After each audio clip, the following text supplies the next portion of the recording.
He invitado al economista Gerardo Corrales, con quien se me quedó únicamente la primera parte hace ya bastante tiempo de lo que fuera la venta o no venta del Banco de Costa Rica, que hoy estoy leyendo que solamente un expresidente, Gerardo, bienvenido, está de acuerdo con vender esta entidad, que es el expresidente Miguel Ángel Rodríguez. Pero se nos quedaron muchos temas por conversar, y a mí me gustaría que empezáramos por uno que nos toca a todos muy de adentro, y es el tema de la inflación. Buenas tardes, Gerardo, bienvenido a Por Tres Razones. Buenas tardes, doña Evelyn, y de nuevo gracias por la oportunidad. ¿Usted me está escuchando? Sí, lo escucho perfectamente. ¿Usted a mí? Sí, excelente.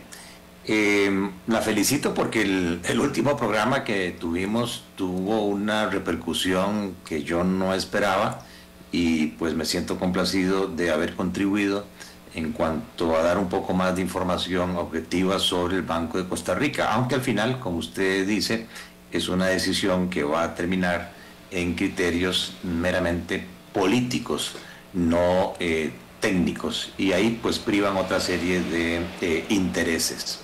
Es que, Gerardo, tanto se roza la política con la economía que hasta da susto, ¿verdad? Sí, lo que pasa es que a nosotros nos han enseñado que una cosa es la economía positiva, es decir, lo que es, y la otra cosa es la economía normativa, que es la que da espacio a los juicios de valor. Lamentablemente a veces se sesga mucho hacia los juicios de valor, las ideologías, y no se habla transparentemente de lo que es, o sea, de la parte técnica, racional, científica, que es lo que nuestra Constitución dice que debería prevalecer antes de cualquier otro criterio a la hora de legislar o de tomar decisiones. Pero eso es una materia que le corresponde a los políticos. Vamos a ver, preocupado, sí, preocupado porque el mundo en general está en una situación crítica y nosotros no debemos ser ajenos a ello.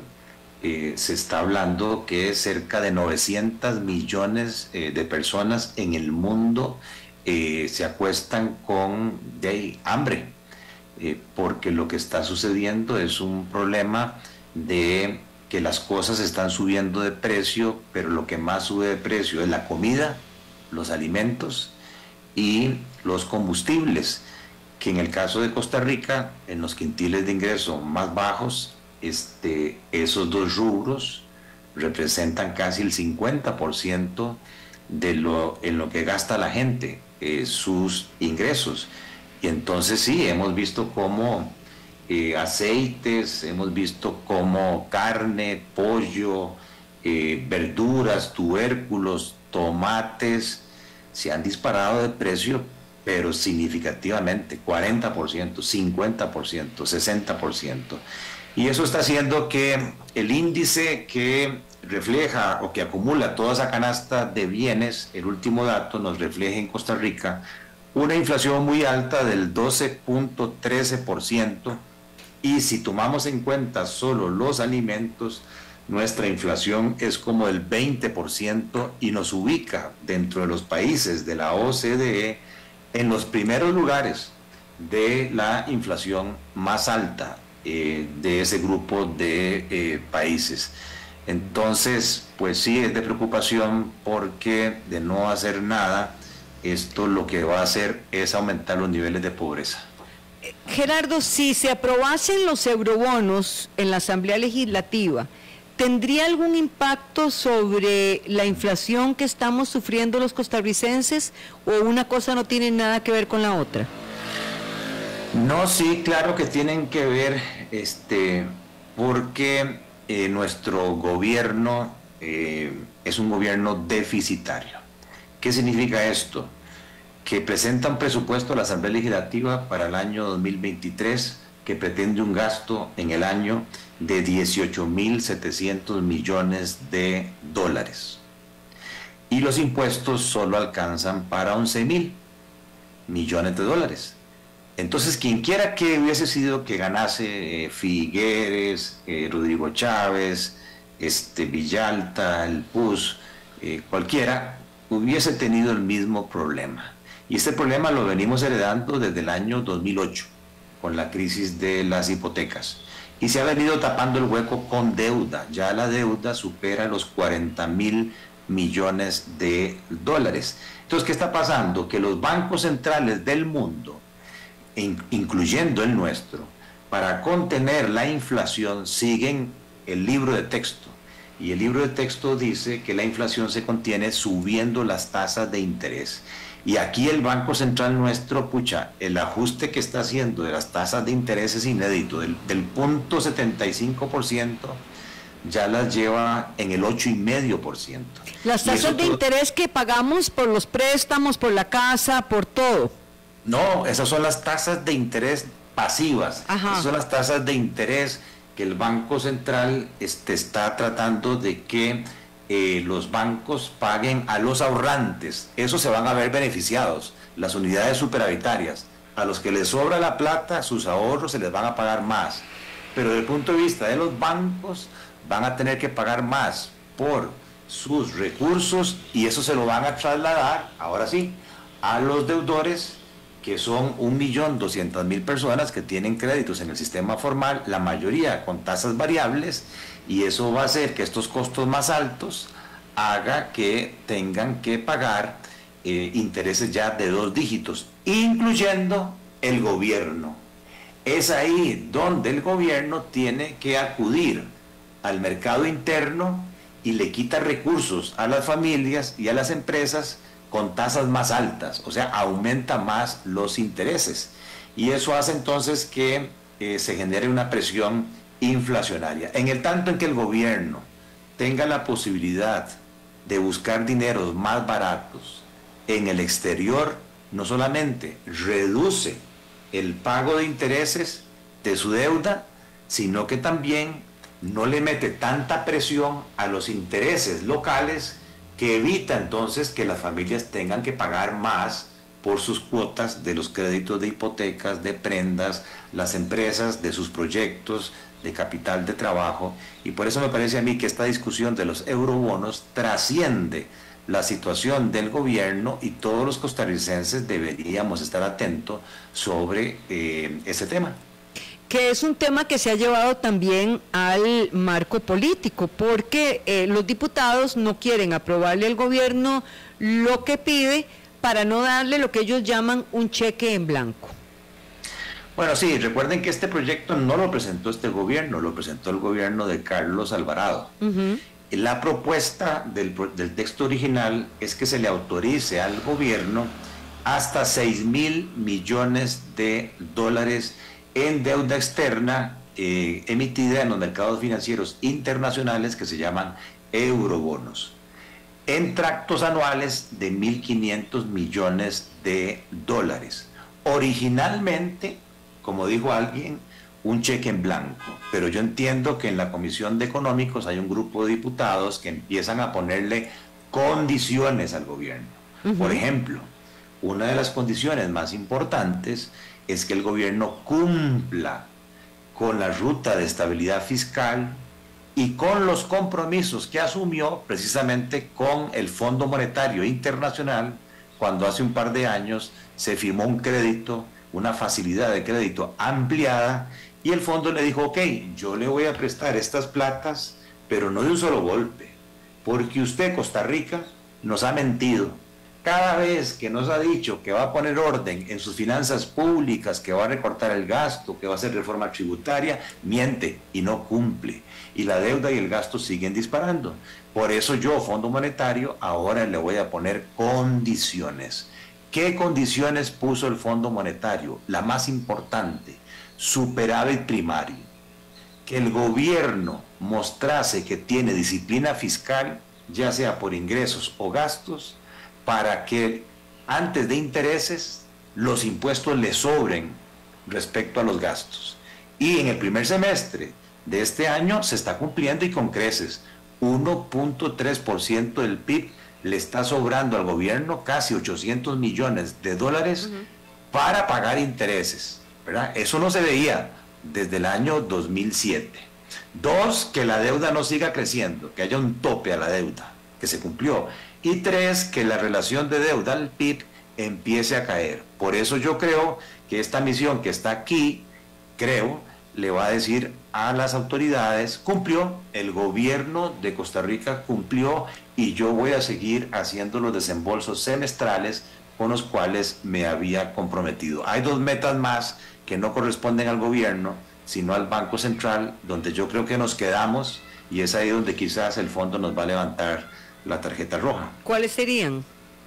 Básicamente tienen que ver, obvio, con la inflación. Es que nadie se esperaba el año pasado, ¿verdad?, que Putin invadiera Ucrania el 24 de febrero de este año y que hubiese escasez en el mundo de alimentos y escasez de petróleo y que los precios se dispararan. Entonces el gobierno asumió un compromiso que la inflación iba a estar entre el 2%, imagínense, y el 4%. Y vamos por 12%. Entonces yo creo que el fondo, como gente racional que es, se va a dar cuenta que esto no es una irresponsabilidad del Banco Central de Costa Rica, sino que es un fenómeno mundial y nos va a hacer lo que se llama técnicamente un waiver, o sea, una excepción. Y la segunda meta, que creo que no se va a cumplir, no tengo las cifras, pero me parece que no se va a cumplir, es un saldo mínimo de reservas monetarias internacionales, porque el Banco Central, con la presión que hubo hacia la devaluación, tuvo que inyectarle al mercado cambiario más de 2.000 millones de dólares en los últimos 2 años, y creo que eso pues nos va de alguna manera a decir el fondo, bueno, usted incumplió, pero yo espero que nos digan justificadamente, porque ustedes lo que andaban buscando era sostener el tipo de cambio, que no fue provocado esto por un tema de ustedes, sino también por un problema mundial. Gerardo, el fondo también subraya que ninguna institución se debería de salir de la regla fiscal, pero si hay 3 instituciones que se han querido sacar de la regla fiscal. Es el Consejo Nacional de Producción, la Promotora de Comercio Exterior, Procomer, y el Servicio de Emergencias 911. ¿Qué pasaría con ellas? ¿Cómo se solucionaría esta discrepancia, si es que llega a llamarse así? Me parece a mí que la regla fiscal ha hecho o ha provocado un precedente antes y después de la regla, en cuanto a que las instituciones le pongan más atención al crecimiento de sus gastos y que los gastos tengan relación con la generación de ingresos. En las empresas privadas, estoy segurísimo que no se presupuesta solamente el gasto, primero se presupuestan las ventas, primero se presupuestan los ingresos y después los gastos se supeditan a esas proyecciones. A mí, pues realmente estas instituciones no me preocupan tanto como si fue las municipalidades. O sea, el haber sacado las municipalidades de la regla fiscal, que fue con criterios políticos, me parece que fue un grave error. De hecho, cuando las municipalidades salen de la regla fiscal, lo primero que hacen es dispararse el gasto corriente, sobre todo en remuneraciones, entre un 30 y 40%. Ahí viene el tema, es un mal ejemplo, porque entonces, como en cualquier empresa, van a decir, ¿por qué eso sí y nosotros no? ¿Por qué a eso sí les libera? Ah, mire, que es que las municipalidades tienen sus propios ingresos, ¿no? Pero es que al final eso viene de cánones, eso viene de impuestos. La famosa autonomía, de la cual muchos señalan que la Constitución les permite hacer eso, se les olvida que la autonomía responsable constitucional de los constituyentes era para hacer la función que le corresponde a la Caja del Seguro Social, Salud, para hacer la función que le corresponde al Ministerio, al Poder Judicial, Justicia, ¿verdad?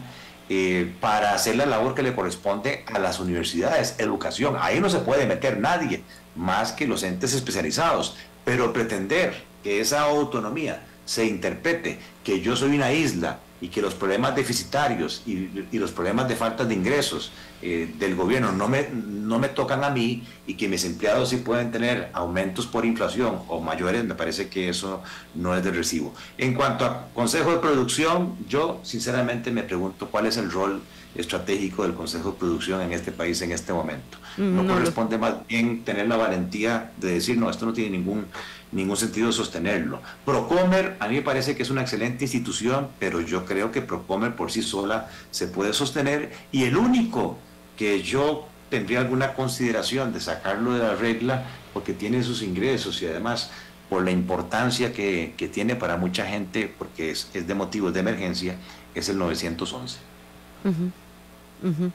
Lo que pasa es que si sacan uno, ahí se le... Vea lo que pasó con las municipalidades, luego se vino con las universidades, luego se vino con la caja. Entonces, si se abre un portillo, como que se quieren meter las demás y ahí es dificultoso. Sí, eso es así. Y véalo de esta manera. Las cifras del primer semestre de este año reflejan que la ley de fortalecimiento de las finanzas públicas y en particular el capítulo cuarto de la ley fueron exitosos, porque como le digo, desde el año 2007 no veíamos un superávit primario, ¿verdad?, de 1.3 del PIB. Es más, ya estamos cumpliendo la meta anual que nos pidió el fondo en un semestre. Claro, si el gobierno, esa es la preocupación, empieza a aflojar las tuercas, ¿verdad?, o los diputados, y empiezan a sacar con todos los argumentos del caso entidades de la regla fiscal y a disparar el gasto, sobre todo el gasto corriente. Yo el único gasto que sacaría de la regla fiscal es el gasto de capital, porque me tiene preocupadísimo la infraestructura de este país. Y como eso no le pertenece a nadie, en el pasado, ¿cómo se ha cumplido la regla fiscal? Recortando gastos de capital, no salarios, no transferencias, no compras de bienes y servicios, no gasto corriente, sino recortando la infraestructura. Y lo que lamentablemente pasó en Cambronero, vea, el nivel de inversión en obra pública hoy está a un 50% del nivel que había prepandemia. Entonces, ojalá que no pase otra desgracia, pero los puentes están pegados, como decía mi abuelita, con saliva. Las carreteras, sí, ¿verdad? Terrible. Entonces... el viernes estuvo aquí el experto en infraestructura, Federico Villalobos, y nos decía que no ha habido ningún tipo de planificación ni mantenimiento, Gerardo. Y bueno, esas tragedias con mantenimiento, planificación, pudieron evitarse. Sí, entonces lo que le quiero decir es que la ejecución de la regla fiscal y el haber mantenido a la mayoría de las entidades dentro de la regla, los ha metido en una disciplina que se tiene también en la empresa privada, que los obliga a pellizcar el 5, a ver cómo hago para cumplir con lo máximo que me van a permitir crecer, 2.6 para el 2023. Y entonces tengo que ver dónde soy más eficiente, cómo hago compras más eficientes. O sea, lógico, eso es lo que debería haberse hecho desde el pasado. Me preocupa que, como estamos teniendo cifras fiscales positivas, empiece a haber mucha presión para flexibilizar controles, para reactivar plazas vacantes, para sacar entidades de la regla fiscal, y otra vez volvemos a caer al mismo cuento de déficit primario, más deuda, y ahí vamos a entregarle a nuestros clientes un país totalmente hipotecado. Me interesa mucho ahondar en esto que usted aborda, que es la infraestructura, porque esto tendría que ver también con reactivación económica, que es un tema pendiente, ¿verdad? También en las zonas costeras, en el mismo Valle Central, en todo lado, todavía no se ha sentido lo que es la reactivación económica, ni siquiera prepandémica ni pospandémica. No la hemos visto implementarse aún.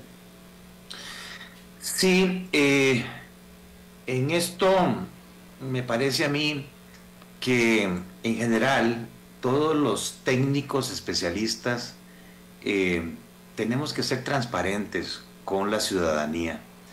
Me parece que no estamos para sesgar la toma de decisiones. No viene al caso, pero yo me voy a referir en estos días a un artículo que está circulando, que lo pude leer muy rápidamente y que está lleno de falacias, está lleno de errores elementales, que tiene que ver con una supuesta venta oscura del Banco de Costa Rica. Ajá.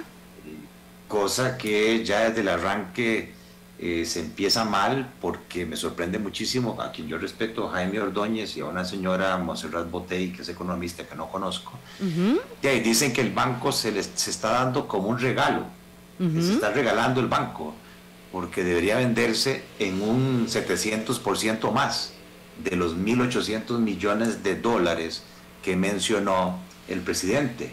Pero es que el error es tan básico que creen que un banco o una empresa se vende por el activo total. No, no, no. O sea, jamás alguien va a vender algo o alguien va a comprar algo pagando el activo total, porque sabe que todas esas inversiones que se han hecho o ese activo total han sido también financiadas por pasivos, por deudas. Entonces lo que uno hace es agarrar el activo total, restarle todas las deudas con terceros y lo que queda es el patrimonio. Es lo que se llama la ecuación de contabilidad por partida doble. Activo total es igual a pasivos totales más patrimonio. Entonces yo cuando vendo una empresa, en lo que me fijo no es en el activo total, que es claro, el Banco de Costa Rica vale 12.000 millones de dólares como activo total, pero de ese activo la mayoría se debe. No es plata del Estado, la plata del Estado son 1.070 millones de dólares, ese es el valor en libros. Entonces, cuando el gobierno dice que el precio mínimo es de 1.800 millones, está vendiendo por encima del valor en libros, casi 1.8 veces. Ojalá pudiéramos venderlo en eso o más, pero no como dice Jaime y esta señora Botey, que deberíamos cobrar 12.000 millones de dólares y que estamos regalando el banco en 1.800, porque es venderle o que alguien pague también por los pasivos, no tiene ningún sentido. Bueno, a la pregunta que usted me hacía, sí, claro, preocupa muchísimo la infraestructura, porque la infraestructura incide en la productividad del país, incide en la competitividad de nuestras empresas, incide sobre el bienestar y la paz de los ciudadanos. ¿Quién va a estar manejando tranquilamente por la 27 o por la Cambronero si no sabe en qué momento hay un deslizamiento y de ahí se pierde la vida de seres queridos o de uno mismo? ¿Verdad? Eso es básico, para eso necesitamos un Estado eficiente. Pero entonces, si el Estado tiene mucha deuda o tiene un déficit, ¿verdad?, y ya no tiene recursos, lo lógico es hacer lo que se ha hecho en el mundo. Panamá, Colombia, México, Brasil, hacer alianzas público-privadas, ya sea con empresa privada local o con empresa internacional. Claro está, cochinilla fuera, diamante fuera, con controles muy fuertes, muy estrictos, pero no se pierde la propiedad del activo, de la infraestructura, de la carretera, del puente, sino que se le da en concesión, como la 27, a cambio de un peaje, de una rentabilidad esperada del concesionario, y después de 10, 12 años, la propiedad de ese activo estatal vuelve al gobierno, vuelve al Estado costarricense, y entonces se le permite al ciudadano que una empresa privada, ¿verdad?, invierta y nos dé garantía de que hay calidad en las obras de infraestructura. Y sí, mano dura a todos aquellos vivillos que en colusión con algunos funcionarios menos públicos y empresas privadas tratan de defraudar, tratan de ordeñar, tratan de inflar los contratos, que lamentablemente han sido los casos de corrupción que hemos visto. Gerardo, me llamó la atención que en algún momento de esta entrevista usted dijo, bueno, este gobierno lo ha venido haciendo bien, ha venido ordenando la casa en materia fiscal, y mucha gente que nos está escuchando podría preguntarse, entonces, ¿por qué no lo siento en mis bolsillos? ¿Por qué cada vez que voy al súper la comida cuesta más, el autobús cuesta más? ¿Por qué la plata cada vez me alcanza menos? ¿De qué me sirve que el gobierno lo esté haciendo bien si yo en mi vida cotidiana no lo veo reflejado?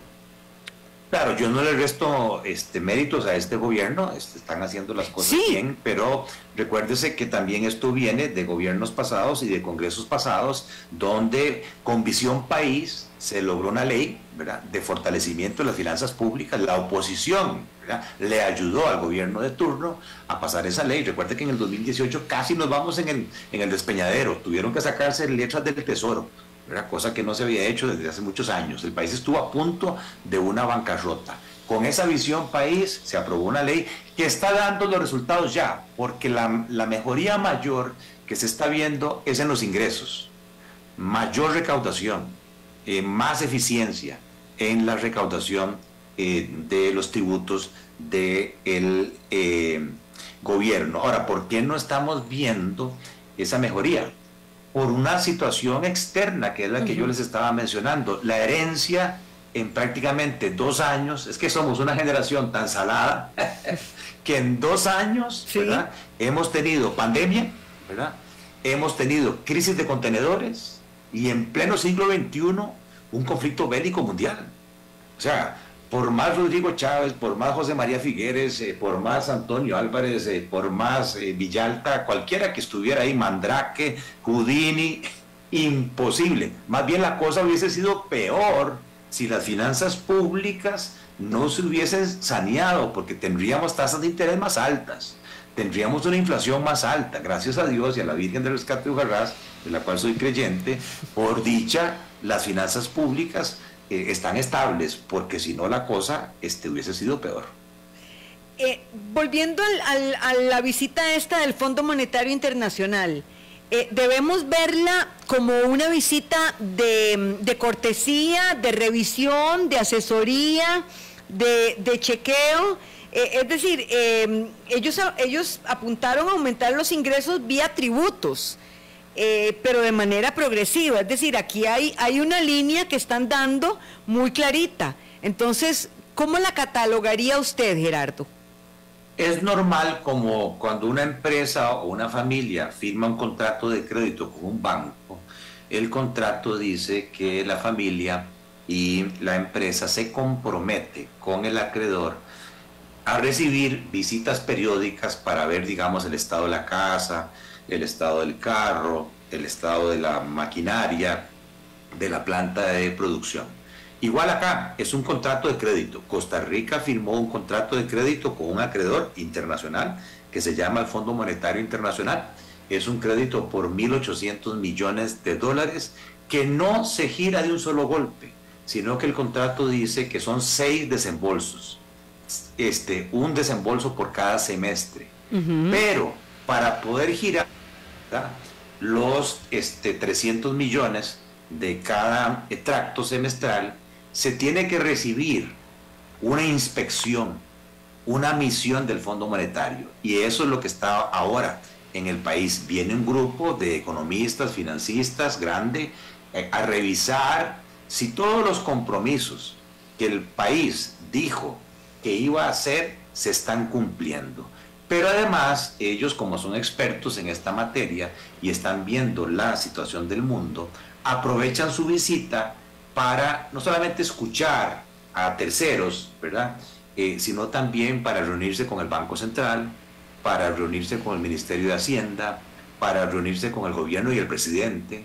Entiendo también que pidieron interesantemente una reunión con el Congreso hoy en la mañana. No he visto noticias, usted está más enterada que yo. Sí, tuvieron esta reunión con el Congreso. Y bueno, los diputados han estado un poquito herméticos con respecto a lo que se habló, pero sí se sabe que lo que pidió el Fondo Monetario Internacional o la comitiva es aumentar los ingresos vía tributos, pero de manera progresiva.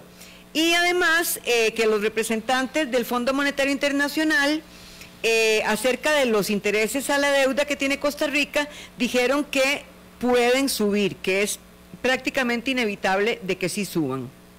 Claro, porque los bancos centrales, como decíamos, han estado subiendo los intereses, pero alguna gente dice, bueno, si los intereses en los mercados internacionales están subiendo, ¿para qué los eurobonos? No, hombre, claro que sí, porque los intereses locales están subiendo más que proporcionalmente que los intereses del exterior.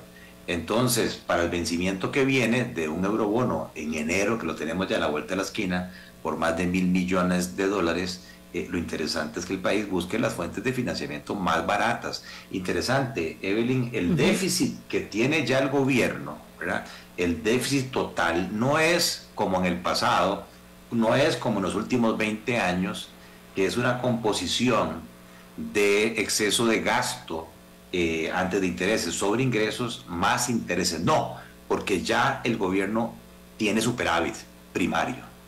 Nuestro problema en este momento, los 5 puntos de déficit que tenemos, es puro interés. Son puros intereses, de los cuales, de una deuda acumulada histórica, de la cual el 70 y resto por ciento es deuda interna, ¿verdad? Y solo un 20 y resto por ciento es deuda externa.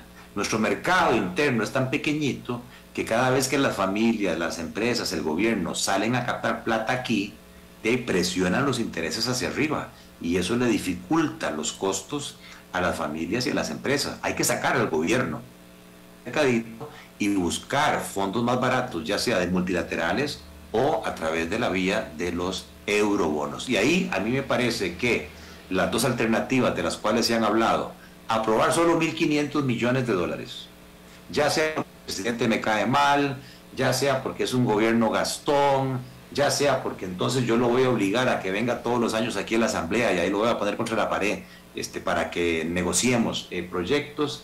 Me parece que esa opción, con una visión país, ¿verdad?, tiene que superarse. Yo quisiera ver más allá de los colores políticos y que este gobierno, que este Congreso tuviese esa capacidad objetiva de decir qué nos conviene, decirle a los organismos, a los mercados, a las agencias calificadoras: mire, Costa Rica responsablemente está mejorando su flujo de caja para los próximos 4 años. Es más, una parte ya no le corresponde a este gobierno, le corresponde al gobierno que viene. Hemos autorizado 6.000 millones de dólares para suavizar el flujo de caja de los próximos 4 años. Pero no cheque en blanco. Mire que somos tan responsables que le estamos pidiendo año con año que vengan aquí a demostrarnos que no es un gobierno gastón, que tuvieron superávit primario, que tienen una ruta de consolidación fiscal, y si hay un check de todo eso, no hay necesidad de que la Asamblea les vuelva a autorizar tractos de 1.500. Dele bomba. Si no cumplieron, ahí sí, mano dura. Justifíquenos por qué ustedes no cumplieron. Esa es, me parece que, la opción más viable, pero yo no sé si políticamente lo va a hacer. Habría que ver cómo se desarrollan las cosas en el Congreso. Empecemos por explicar qué son los eurobonos, por qué se llaman así, por el ABC de ¿qué se puede decir? ¿Es un préstamo blando?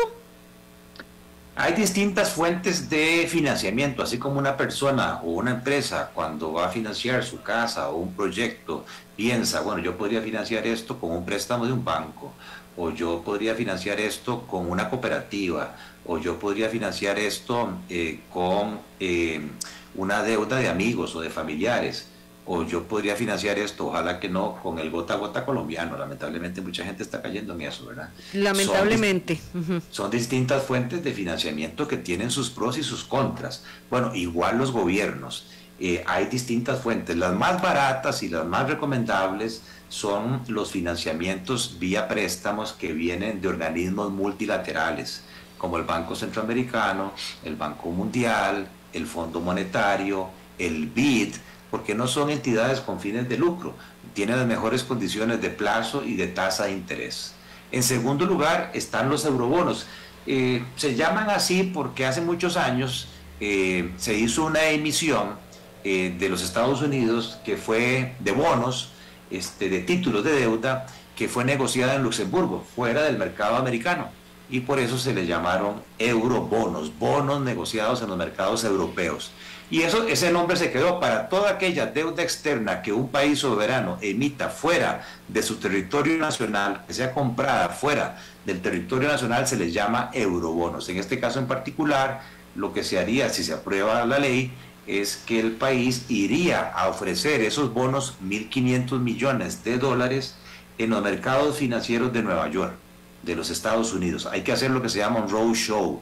Hay que demostrarle a los inversionistas potenciales por qué Costa Rica es un buen pagador, por qué son interesantes estos eurobonos, para que entonces nos presten, nos compren esos bonos por 1.500 millones, ojalá a más de 10 años plazo, ojalá a una tasa de interés que sea más baja que la tasa de interés que pagaríamos internamente. Aquí nos hacen una pregunta interesante, y es ¿Qué país de Centroamérica ves, Gerardo, al borde del precipicio? Vos que utilizaste ese término a lo largo del programa, ¿qué país centroamericano sí está efectivamente al borde del precipicio? Lamentablemente, aunque a mí me llama la atención las cosas, algunas cosas que ha hecho, otras no, El Salvador, ¿verdad? Sin duda, El Salvador tiene un problema financiero muy grande, El Salvador tiene vencimientos altos, El Salvador tiene otro problema y es que dolarizó su economía. Mucha gente cree que la dolarización es la panacea y renunció a su política monetaria, le cedió el control al Banco Central de Estados Unidos, que hoy está en pleno empleo. Y entonces el Banco Central de Estados Unidos le vale subir la tasa de interés, porque hay pleno empleo, pero a El Salvador no. Entonces se están sufriendo tasas de interés más altas, con una deuda alta, pero además de eso no ha caído muy bien en los organismos financieros internacionales que el señor Bukele haya hecho una ley en donde se considera que es un medio de pago de aceptación legal las criptomonedas. ¿Qué futuro le ves a las criptomonedas, Gerardo, ahora que se habla tanto de que es el futuro de la economía? ¿Estarías de acuerdo con esto?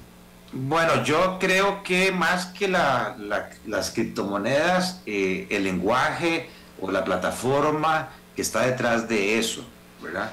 Que permite hacer desarrollos, lo que llaman el blockchain o la cadena de bloques, muy seguras, que no son corruptibles, que no se pueden hackear, pero per se, yo sinceramente, me parece que las criptomonedas en este momento, ¿verdad?, son un activo totalmente especulativo. O sea, quien se mete ahí es como que se meta a un casino. Puede ganar, puede perder. Por eso mi recomendación es tengan mucho cuidado. Si ustedes quieren ir a un casino, pues uno va con alguna platilla ahí que le sobra, pero jamás apostar los ahorros de toda una vida y mucho menos endeudarse porque voy a ganar un montón. Lo que sí es cierto es que son mercados muy concentrados, están en pocas manos. Entonces cualquiera que de esos exchanges que se llama, que salgan a vender, tiran el precio para abajo de $80,000, puchis, a 15,000. Entonces imagínese a alguien que compró en 80,000 y de repente le dicen, señor, ahora usted vale eso 15,000. Las pérdidas millonarias que tienen, no es dinero. Las criptomonedas todavía no son dinero porque no son un medio de pago de aceptación general, no son una unidad de cuenta, sino que lo único que cumplen es un depósito de valor, pero con mucha volatilidad. Entonces yo tengo mis reservas en cuanto a las criptomonedas. Finalmente, te pregunta de doña Teresita Vargas, que expliques por qué no se debe dolarizar la economía. Es que uno no puede dolarizar sin tener una economía sana. O sea, Costa Rica en este momento decir dolaricemos, imagínense que nuestra otra herramienta de política económica es la política fiscal. Un gobierno superendeudado, un gobierno deficitario. Entonces, ¿qué clase de reactivación económica o qué clase de manejo económico voy a hacer si la única herramienta que me queda es la política monetaria y se la estoy cediendo al Banco Central de los Estados Unidos, que como hoy tiene objetivos y situación económica muy distinta a la de Costa Rica? La tasa de desempleo en Estados Unidos hoy es de pleno empleo, 3%, 4%. La tasa de desempleo nuestra es 12%.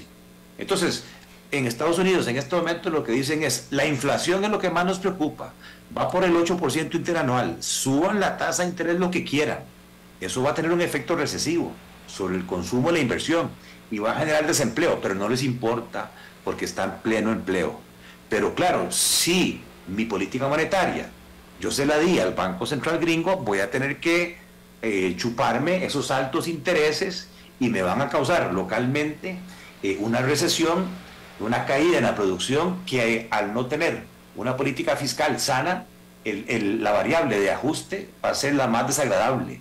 Desempleo, desempleo, desempleo. Entonces no podemos jugar con esos criterios. ¿Cuál crees en materia económica que es hoy por hoy entonces el principal desafío del gobierno de don Rodrigo Chávez, que lo viene haciendo bien en materia fiscal, pero bueno, el paso que debería de dar no está en sus manos, lo de los eurobonos, esto está en manos de los diputados. En su gobierno, su gente, ¿Cuál sería el desafío más importante al día de hoy? Yo creo que el mismo desafío que tienen todos los gobiernos del mundo en este momento, que se llama la estanflación, que no la veíamos desde los años 70. O sea, una economía estancada o incluso creciendo cada vez menos, como es el caso de Costa Rica, con un nivel de precios alto. Entonces me parece a mí que la prioridad en este momento del gobierno del señor Chávez debería ser buscar ayuda. Aquí está el fondo, está el Banco Mundial, para poder ayudarle a los quintiles de ingresos más bajos, incluso no por solidaridad de esas personas, digamos que no tenemos corazón, gente que está pasando hambres, meramente por mantener el Estado Social de Derecho de Costa Rica, la paz social, porque yo puedo pasar hambres, pero mis hijos no van a pasar hambres. Entonces, estos números económicos podrían traer consecuencias de aumento de delincuencia, asesinatos, narcotráfico. Entonces, para mí, ese tema es fundamental. Y el segundo, con ayuda del Congreso, tienen que estar ya, pero en un decreto de emergencia, diciendo la famosa reactivación económica. Señores, ¿qué hacemos para ayudarle a la agricultura, que ya está en recesión? ¿Qué hacemos para ayudarle a la construcción privada, que está cayendo un 26%? Señores bancos del Estado y señores banca para el desarrollo, ahí están los 500 millones de dólares sin colocar. ¿Cómo es posible que esa plata esté sin colocar? Si mucha MIPYME se está ahogando en flujo de caja. Las compañías no quiebran, o las familias, por solvencia.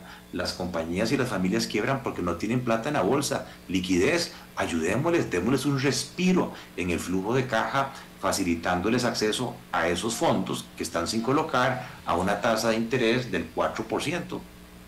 La cereza en el pastel, Roberto Torres. La cereza en el pastel. Por 3 razones. Gerardo Corrales, ¿por qué pone su cereza en el pastel? Yo pongo la cereza en el pastel porque todavía tenemos una Costa Rica que tiene un buen nombre a nivel internacional, y eso está haciendo que la inversión extranjera directa a través del nearshoring siga creciendo, que nos aprecien como democracia, que aprecien la paz, pero sí cuidado que tanto el partido en gobierno como los partidos de oposición deben ver más allá de la politiquería tradicional, y por primera vez, creo yo, dentro de muchos años, desde hace muchos años, ver una visión país y decir, como país protejamos a las clases que más están sufriendo en este momento una crisis que es mundial. Creo que Costa Rica tiene la madurez política para hacer eso, y espero no equivocarme. La mía va por el mismo camino. Muchísimas gracias, Gerardo, por ser parte de esta conversación, y espero volverla a repetir muy pronto. A usted, Evelyn, muchas gracias. Buenas tardes. Muy buenas tardes, gracias, muy amable.